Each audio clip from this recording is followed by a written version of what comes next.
হাদিস, জামিয়া শরীফিয়া আরাবিয়া, লালবাগ, ঢাকা। হযরতকে তার গুরুত্বপূর্ণ তাকরীর পেশ করার জন্য সবিনয় অনুরোধ জানাচ্ছি। আসসালামু আলাইকুম ওয়া রাহমাতুল্লাহি ওয়া বারাকাতুহু। টাকা চলে আসছে।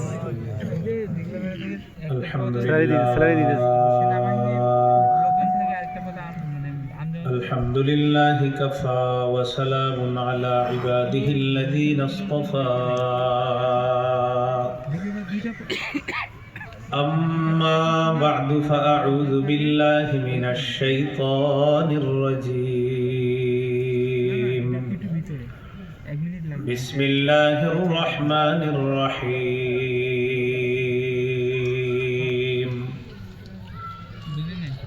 ইয়া আইয়ুহাল্লাযীনা আমানু লা তাত্তাখিযুল ইয়াহুদা ওয়ান নাসারা আউলিয়া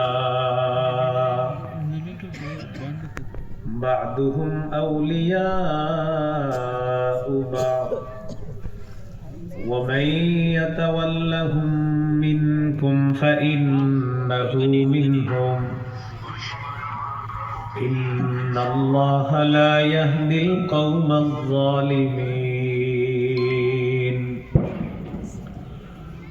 وقال رسول الله صلى الله عليه وسلم من تشبه بقوم فهو منهم أو كما قال عليه الصلاة والسلام. اللهم صل على محمد وعلى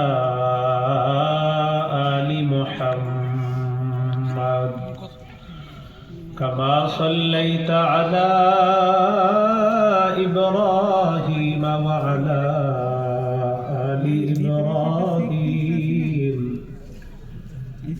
إنك حميد مجيد. اللهم بارك على محمد وعلى آل محمد كما باركت على إبراهيم وعلى آل إبراهيم إنك حميد مجيد.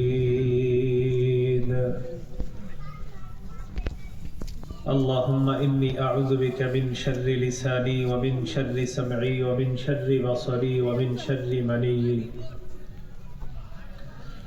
দিগলাপাড়া আল বাইতুন নূর জামে মসজিদের উদ্যোগে আয়োজিত অষ্টম বার্ষিক ওয়াজ মাহফিলের প্রধান আলোচক মাওলানা মুফতি কারি আকরাম হোসেন শেরপুরি দামাত বরকাতুহু,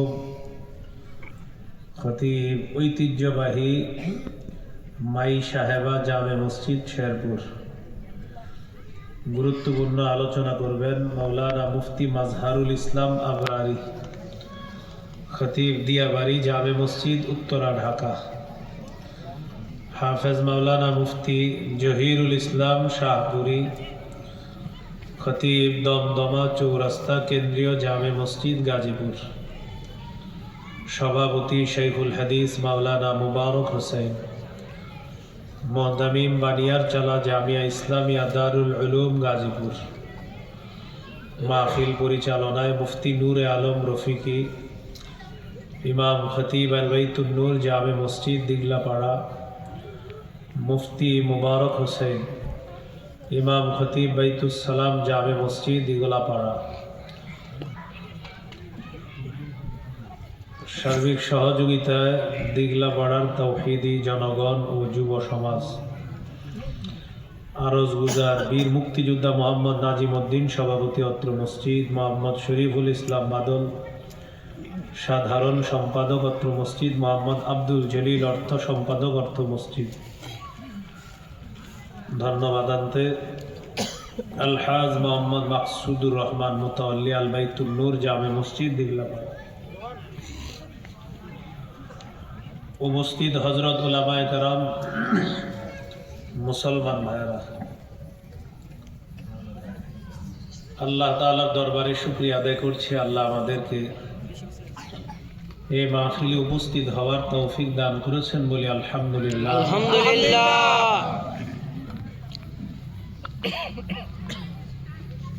সূরা মাঈদা,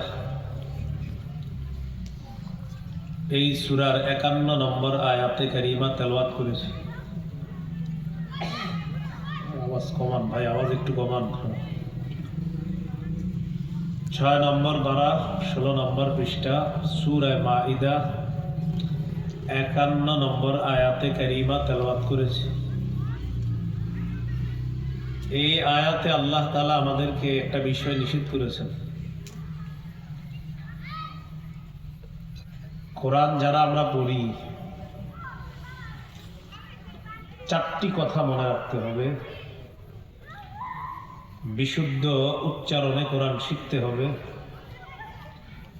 2 নম্বর, বিশুদ্ধ অনুবাদ শিখতে হবে। 3 নম্বর, কোরআনের বিভিন্ন আয়াতের সঠিক উদ্দেশ্য অনুধাবন করতে হবে। 4 নম্বর, কোরআনের আদেশগুলা মানতে হবে, নিষেধগুলা থেকে বাঁচতে হবে।